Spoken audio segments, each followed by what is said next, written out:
We're here in the arena at South Point Hotel, Casino and Spa, but qualifying for the PBA Viper Championship actually occurred over in South Point's Bowling Center. There in the final game, Mike Fagan nearly bowled himself out of today's final.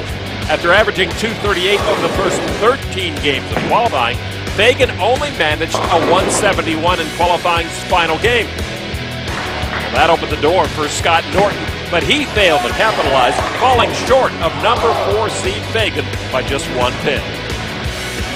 I made some really errant shots, not a very, kind of had a mental breakdown there for a minute, but managed to hang tough through the last 3 in the 10th and made it by 1 pin. So I felt lucky. It was actually my birthday that day, so I got a good present, and hopefully I can keep the keep the luck going.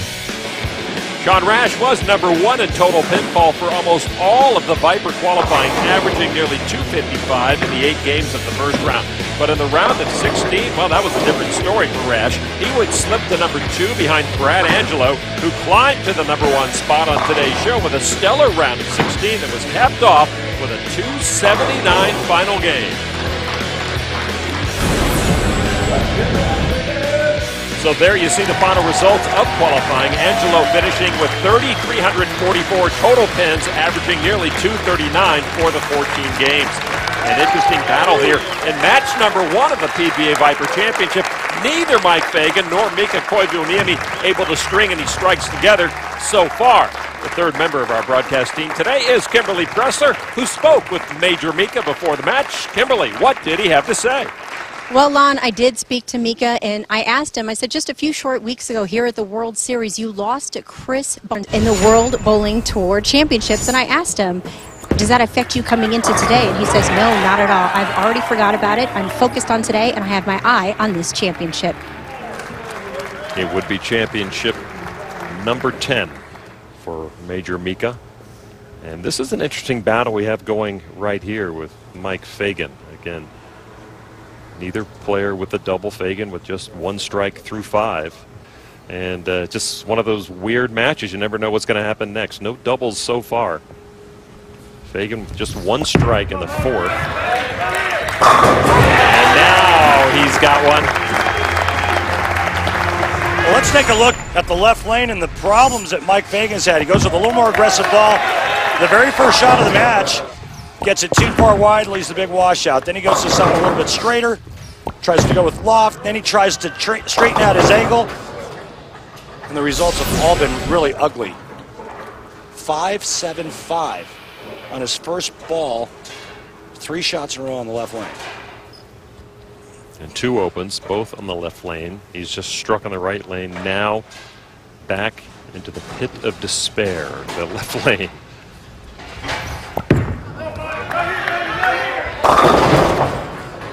Still has not figured it out. Well, that time he moved in and he got a little softer. No loft on this shot. He tried to open the lane up a little bit more. Watch this. This is more like the first frame. He moves in, but the ball doesn't get quite as far to the right, and that ball goes through the nose. The only good news for Mike Fagan, he doesn't have to finish on the left lane. Well, the other good news is Mika's not shooting lights out here either in this Viper Championship match number 1. The winner will get to face the current player of the year, Sean Rash.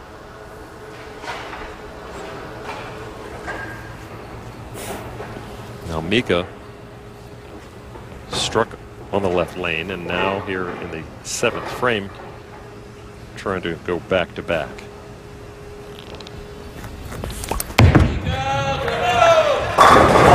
There you go. That's a double for Major Mika. His opponent's lost. He had a strike up, and that's what great champions do. Here comes the loft. Big, tall man, over 6'4". Good. See how high off of the floor he releases the bowling ball, that delays hook. That ball was high flush perfect. The lead now 28. 3 frames to play. Mike Fagan is in trouble. Mika Koivuniemi with his 13th straight year in a TV final. Even with down seasons, the rare ones that come, he has managed to make a TV final, give himself a shot at a title.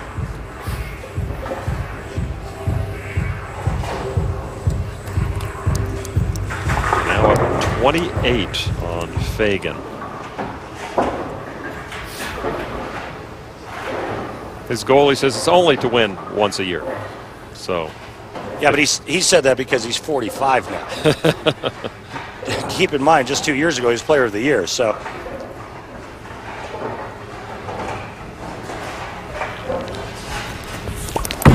he had a strike on this left leg last time, and he does it again for a turkey. Yeah, Mika's found it now. Now it's just a question of execution, but he's found it. He's figured the pair out. The oil patterns transition the way he wanted it to transition. He understands exactly what the pair is giving him. See how he's controlling the back part of the lane. He doesn't get that super overreaction down lane.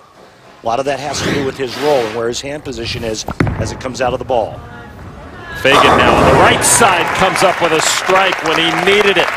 Now the good news again, like I said earlier, Mike Fagan gets to finish on that lane, and it looks like he has now figured that lane out. He has thrown 3 in a row on the right lane. To have any chance of winning this game, he must strike on this left lane. Emily Meyer, Fagan's fiance, in the crowd. And you see Fagan over on the left side, and to have any hope, he needs to break that streak. 2-4-8-10. Total jail on that left lane for Mike Fagan.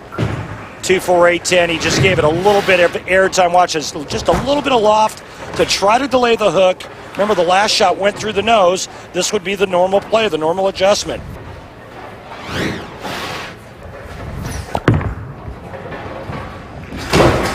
None of them.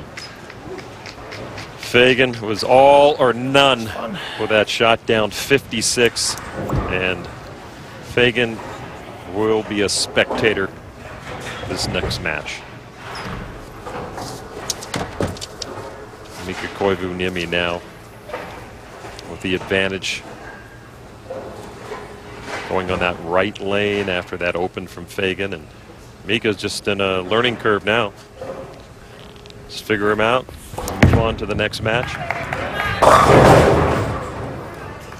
Okay, don't figure him out completely, maybe. Well, he pulled that. He doesn't have the hold he's looking for yet. May have turned it a bit early. Ball went left. It's not going to hold line. You got to throw it really, really good to make the ball hold its line to the pocket. There's not 3 or 4 boards of pull or tug area like you'd have in league. Mika Koivu-Niemi strong when he needed to be in this first match against Mike Fagan. Come on back to Las Vegas for more of this championship from South Point. Back to Las Vegas, 1 match in the book. Mike Fagan losing to number 3 seed Mika Koivu-Niemi. So Major Mika now into match number 2 will meet Sean Rash. Kimberly is here now with a report on Rash's path to his Player of the Year title, which did not exactly go as scripted. Kimberly. No, it did not. And to say Sean Rash's road to Player of the Year was rocky is a classic understatement. But he will tell you that he learns from all of his experiences, the good and the bad.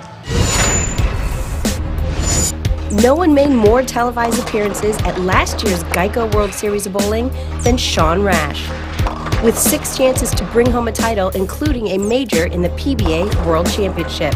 But each time, Rash seemed to be his own worst enemy. 6 chances at a title turned into 6 heartbreaking disappointments, with Rash walking away from the World Series empty-handed. Well, it's always frustrating when you don't come home with a victory, you know, but the opportunity to be on television and the opportunity to win is what you look for every time you shoe up. But Sean's season had a happy ending. He would break a 5-year winless streak with a victory in the final major of the season, the PBA Tournament of Champions, and then go on to be named PBA Player of the Year, as well as win the ESPY for Outstanding Professional Bowler. In Sean's mind, those late season highs couldn't have happened without his World Series lows. For everyone that thinks that I failed so many times, I know a lot of people that would rather be in my shoes than not. So, those second place finishes and third place finishes, making multiple shows, was the reason why I won the TSC and Player of the Year and the ESPY and got all the bonuses and the extra accolades. So I'm excited for the opportunities this weekend, and we'll see what happens. Well, Randy, as Kimberly alluded to, Sean Rash, though he won Player of the Year, he still had some issues last season. Do you think he has gotten by those issues, and what were those issues?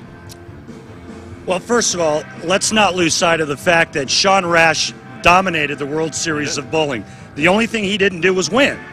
And I think a lot of that had to do with the rivalry that he has with Jason Belmonte. I think he put added pressure on himself. I think it forced him into some bad shots, some bad decision making. He missed some spares at critical times. But I think once he got out of here and he went on to win the Tournament of Champions and the Player of the Year award, he knocked a big monkey off of his back. There is no, do you think Sean Rash is back? He never went anywhere. But I think mentally for him, he's really conquered the mountain, so to speak. He got rid of the monkey, it's off his back, and now I think he truly believes he's the best in the world. And who's Jason Belmonte? Well, Rash now finds himself back at the World Series of Bowling TV Finals. Can he break through tonight with this championship? We'll find out. He matches up against Major Mika when we come back.